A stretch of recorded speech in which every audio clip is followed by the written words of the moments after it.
बिस्मिल्लाहिर्रहमानिर्रहीम। अस्सलाम वालेकुम। उम्मीद करता हूँ आप सब खैरियत से होंगे। आज जो उन्वान आपके सामने लाया हूँ वो है जी खुदा के तसव्वुर के मुतालिक बाइबल में हज़रत ईसा अलैहिस्सलाम के नज़रियात या पैगामात। यानी ईसा अलैहिस्सलाम ने बाइबल में अल्लाह के तसव्वुर के हवाले से क्या कहा, खुदा के तसव्वुर के बारे में क्या कहा।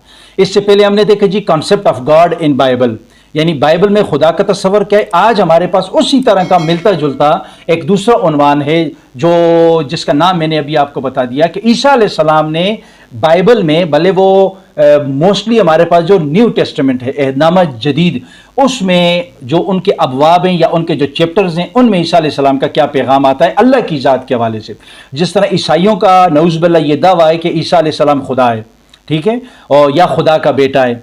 और तो देखेंगे कि ईसा अलैहिस्सलाम वो क्या दावा करते हैं खुदा की ज़ात के बारे में, ठीक है। अब सबसे पहले इसमें ईसाइयत का तारफ़ वो करने की ज़रूरत नहीं है। इसमें इंशाल्लाह एक मुफस्सल में एक सीरीज़ शुरू करूँगा जिसमें दुनिया के जितने भी बड़े बड़े मज़ाहिब हैं या जितने भी मज़ाहिब हैं उन सब का तारफ़ शुरू से लेकर आखिर तक एक एक को। लेकिन अभी मैं ईसाइयत का तारफ़ जो है तो वो फ़िलहाल यहाँ पे नहीं करता। लेकिन हज़रत ईसा अलैहिस्सलाम के बारे में ये बताना चाहूँगा कि हज़रत ईसा अलैहिस्सलाम अल्लाह सुब्हानहू व तआला के बड़े जलीलुल क़द्र पैगम्बर थे, ठीक है। वजह ये थी कि जितने और पैगम्बरों को मोजज़ात दिए उनमें सबसे ज़्यादा मोजज़ात हज़रत ईसा अलैहिस्सलाम को दिए। अब कैसे, मिसाल के तौर पर पैगम्बर थे, मसीह वो थे, इनके मोजज़ात मुर्दों में जान डालते थे। यानी ये सिफ्त अल्लाह ताला की है कि वो मुर्दों में जान डालते हैं, लेकिन अल्लाह ने अपनी ये सिफ्त हज़रत ईसा अलैहिस्सलाम को दी थी मौजज़े के तौर पर, ताकि वो अपने लोगों को बताएं और उनके लोग इबरत हासिल करें और अल्लाह के पैगाम तक रसाई हासिल करें, ठीक है जी। इसी तरह बीमार जो थे, कोढ़ के मरीज़, उनको ठीक करना। इसी तरह परिंदा बना के उसमें फूंक मारना, परिंदे का जिंदा हो जाना और जानदार हो जाना। इसी तरह अंधों की बीमारी, ये बिना वालिद के हज़रत ईसा अलैहिस्सलाम की पैदाइश, ये बहुत से उनके मौजज़ात ऐसे हैं। फिर इसमें सबसे बड़ा मौजज़ा कि अल्लाह सुब्हानहू व तआला का हज़रत ईसा अलैहिस्सलाम को ज़मीन से आसमानों पर जिंदा उठा लेना, ये भी एक बहुत बड़ा मौजज़ा है। और इससे बड़ी बात कि आसमानों में हज़रत ईसा अलैहिस्सलाम जिंदा हैं और फिर कुर्ब क़यामत में, क़यामत के आखिर में जब दुनिया ख़त्म होने वाली होगी, क़यामत आएगी, तो उससे कबल ईसा अलैहिस्सलाम का दोबारा नज़ूल, ठीक है। ये सारे मौजज़ात जितने भी अंबिया को मिले उन सबसे ज़्यादा हज़रत ईसा अलैहिस्सलाम, इसलिए हम हज़रत ईसा अलैहिस्सलाम को अल्लाह सुब्हानहू व तआला का एक जलीलुल क़द्र पैगम्बर मानते हैं और इस पर हमारा ईमान है, ठीक है। अब देखते हैं कि बाइबल में यही ईसा अलैहिस्सलाम जो अल्लाह के मुकर्रब और बड़े लाडले प्यारे पैगम्बर थे, उनके पैगामात क्या हैं खुदा की ज़ात के हवाले से। नंबर 1, यूहन्ना की इंजील में हम पढ़ते हैं बाब नंबर 14 आयत नंबर 28 में। ये इंशाल्लाह रेफरेंसेस साथ लगते जाएंगे। मैं कोशिश करता हूं कि जो बात भी कहूं उसका मैं यहां पे आपके सामने हवाला रखूं, बगैर हवाले के, बगैर रिसर्च, बगैर तहकीक, बगैर वर्क के मैं आपके सामने ना हूं, ठीक है। तो ये साथ इंशाल्लाह जेपीजी में साथ लगते जाएंगे, आप वहां पे उसको देखते भी जाएंगे बतौर प्रूफ। यूहन्ना की इंजील, अब ये यूहन्ना की इंजील ये न्यू टेस्टामेंट की और अहदनामा जदीद की एक किताब है, यूहन्ना की गॉस्पेल ऑफ जॉन जिसको कहते हैं। तो उसका बाब 14 आयत नंबर 28 है, उसमें फरमाते हैं हज़रत ईसा अलैहिस्सलाम कि मेरे वालिद मुझसे बड़े हैं।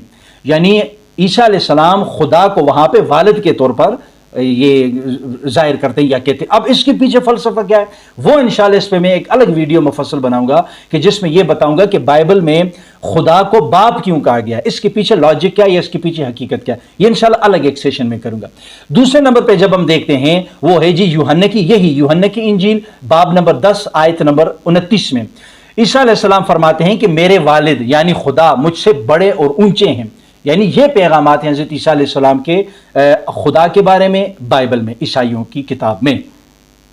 नंबर 3 हवाला मत्ती की इंजील, गॉस्पेल ऑफ मैथ्यू बाब नंबर 12 है और उसकी आयत नंबर 28 है। उसमें ईसा अलैहिस्सलाम फरमाते हैं मैं शैतान को खुदा की रूह से भगाता हूं, यानी खुदा की मदद से मैं शैतान को भगाता हूं। इसी तरह चौथा हमारे पास हवाला है लूका की इंजील, गॉस्पेल ऑफ ल्यूक, उसका बाब नंबर 11 है आयत नंबर 20। उसमें ईसा अलैहिस्सलाम फरमाते हैं मैं अल्लाह की मदद से शैतान को भगाता हूं, यानी अल्लाह की मदद से पहले रूह शैतान को खुदा की रूह से भगाता हूं, और इसमें दोनों का मतलब सेम बनता है, यानी शैतान हो उसको जो है तो मैं अल्लाह की मदद से भगाता हूं, दूर करता हूं। फिर हवाला नंबर 5 यूहन्ना की इंजील, वही उसका बाब नंबर 5 आयत नंबर 30 या फिक्रा नंबर 30 उसमें ईसा अलैहिस्सलाम फरमाते हैं मैं खुद कुछ भी नहीं कर सकता, जो करता हूं खुदा की मर्जी से करता हूं। यानी ईसा अलैहिस्सलाम फरमाते हैं मैं जो कुछ भी करता हूं, आप लोगों तक पैगाम पहुंचाता हूं, वो मैं खुद से नहीं करता, जो कुछ करता हूं वो मुझे खुदा बताता है। यानी ये पैगामात हैं ईसा अलैहिस्सलाम के खुदा की ज़ात के बारे में, बाइबल में, ईसाइयों की अपनी किताब में। और ईसाइयों ने नऊज़ बिल्लाह हज़रत ईसा अलैहिस्सलाम को क्या दर्जा दिया हुआ है वो मैं और आप अच्छी तरह वाकिफ़ हैं। नंबर 6, सिर्फ 7 हवाले आपके सामने रख रहा हूँ। इसी यूहन्ना की इंजील बाब नंबर 14 आयत नंबर 24 में या फिक्र नंबर 24 में ईसा अलैहिस्सलाम फरमाते हैं जो कुछ आप सुन रहे हैं वो मेरे नहीं खुदा के अल्फाज हैं। ठीक है, यानी ये पॉइंट नंबर 5 और 6 सेम टू सेम एक तरह के। इसी तरह आखिरी यूहन्ना ही की इंजील बाब नंबर 17 आयत नंबर 3 में ईसा अलैहिस्सलाम फरमाते हैं उसकी इस फिक्रे में खुदा एक है और उन्होंने ईसा को भेजा, यानी मुझे भेजा। तो ये और भी बहुत से हैं, लेकिन मैंने सिर्फ हवाले के तौर पर, सबूत के तौर पर ये चीज़ अपने सामने या आपके लोगों के सामने या जितनी भी क्रिश्चियनिटी है, ईसाइयत है, उनके सामने ये चीज़ मैंने रखी कि जो आप दावा कर रहे हैं ईसा अलैहिस्सलाम ने उसका दावा ज़िंदगी में कभी भी नहीं किया। कभी भी ईसा अलैहिस्सलाम ने ये नहीं कहा। अगर हम बाइबल पढ़ते हैं उसमें कभी भी ईसा अलैहिस्सलाम ने ये नहीं कहा जिसमें वाज़ेह तौर पर ये इरशाद हो या ये फरमान हो या ये बात हो कि मैं खुदा हूँ, मेरी इबादत करो। इससे उलट चीज़ें हमें नज़र आती हैं, मिलती हैं। ठीक है, तो यहाँ पे ईसाइयत के लिए, हमारे ईसाई भाइयों के लिए वो एक सोचने का मकाम है कि उनको, उनकी किताबें उनके बारे में क्या कह रही हैं, उनके जो अकायद हैं और उनके लोगों ने उनको किस तरफ लगाया हुआ है। तो उम्मीद करता हूँ ये मालूमाती वीडियो से आपने फ़ायदा भी उठाया होगा। इसी तरह की इंशाल्लाह मेरी कोशिश है कि वो चीज़ आपके सामने लाऊं जो इससे पहले आपके सामने ना आई हो। मैं इस पर अल्लाह के फजल से बड़ा वर्क करता हूँ, मेहनत करता हूँ चीज़ों को। जब एक जगह से मुझे चीज़ मिल जाती है उसको वेरीफाई करता हूँ, उसका काउंटर चेक करता हूँ। जब मुकम्मल तौर पर मुझे दिलासा तसल्ली हो जाती तो फिर वो चीज़ मैं आपके सामने लाता हूँ। उम्मीद करता हूँ कि इस वीडियो से आपने फ़ायदा उठा लिया होगा। वीडियो को ज़्यादा से ज़्यादा शेयर भी करें, लाइक भी करें, कमेंट भी करें, और ताकि ये मालूमात दूसरों तक पहुँचे।